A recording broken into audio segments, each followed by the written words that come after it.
সকালবেলা ঘুম থেকে উঠে ছাতু খাওয়াটা আমার একটা হ্যাবিটে দাঁড়িয়ে গেছে। আসলে ছাতু খেতে আমি ভালোবাসি সেটা ব্যাপার না। ব্যাপারটা হচ্ছে সকালবেলা ঘুম থেকে উঠে না যে হালকা খিদেটা পাই, সেই খিদেটা মেটানোর জন্য এই ছাতুটা যথেষ্ট। আর যেহেতু এটা বাদাম ছাতু, তো উপকারও তো আছেই, সাথে অপকার কিছুই নেই। যা খিদেটা মিটে যায় আর সাথে পুষ্টিও চলে যায়।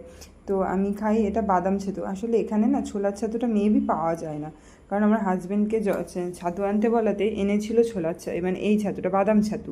তো আমি জিজ্ঞেস করেছিলাম যে ছোলার ছাতু পাওয়া যায় না, বলেছিল যে জানি না কি পাওয়া যায়, কিন্তু আমি ছাতু বলাতে তো আমাকে এই ছাতুটাই দিল।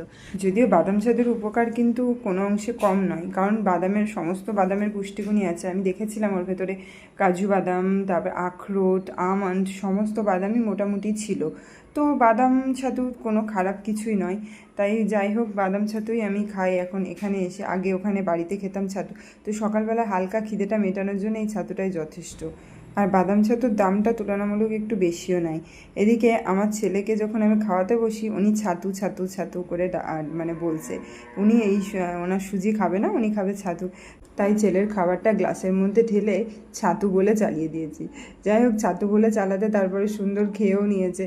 এই যে এদিকে এই পাশের ভাড়াটিয়া যে থাকে, সে এই যে কোনোরকম একটা বড়া টাইপসের কিছু একটা দিয়েছে। এটা যদিও আমাদের ওখানে দেখতে অনেকটা মালপোয়ার মতো, মানে টেস্টটা অনেকটাই আলাদা। টেস্টটা ছিল দারুণ খেতে। আমি জানি না কি বলে এটাকে, বাট টেস্টটা না দারুণ ছিল।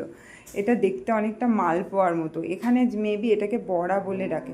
এর মধ্যে আবার দুটো সিঙ্গারাও দিয়েছে, বাট সিঙ্গারা তো আমি খাই না। সিঙ্গারা তো আমার গ্যাসের প্রবলেম, ওর জন্য সিঙ্গারা খাই না। সিঙ্গারা খেলে না প্রচণ্ড অ্যাসিডিটি হয়ে যায়, শরীরে ঠিক নিতে পারে না। ওর জন্য সিঙ্গারাটা খাইনি, তোমার দাদাভাইয়ের জন্য রেখে দিয়েছিলাম। আর এদিকে তারপরেই ছেলের জন্য একটু খাবার বানিয়ে নিই। ছেলের জন্য বানিয়েছিলাম আমি সমস্ত সবজি দিয়ে ডাল, মানে সবজি ডাল বানিয়ে নিয়েছিলাম, আর ভাত করেছিলাম। এদিকে আমাদের জন্য বানিয়েছিলাম পেঁয়াজি মুসুর ডাল। তো আমি সকালবেলা পেঁয়াজি আর ডিম সিদ্ধ দিয়ে খেয়ে নিলাম, আর ছেলেকে দুপুরবেলা সবজি ডাল আর ডিম সিদ্ধ দিয়ে খাইয়ে নিলাম।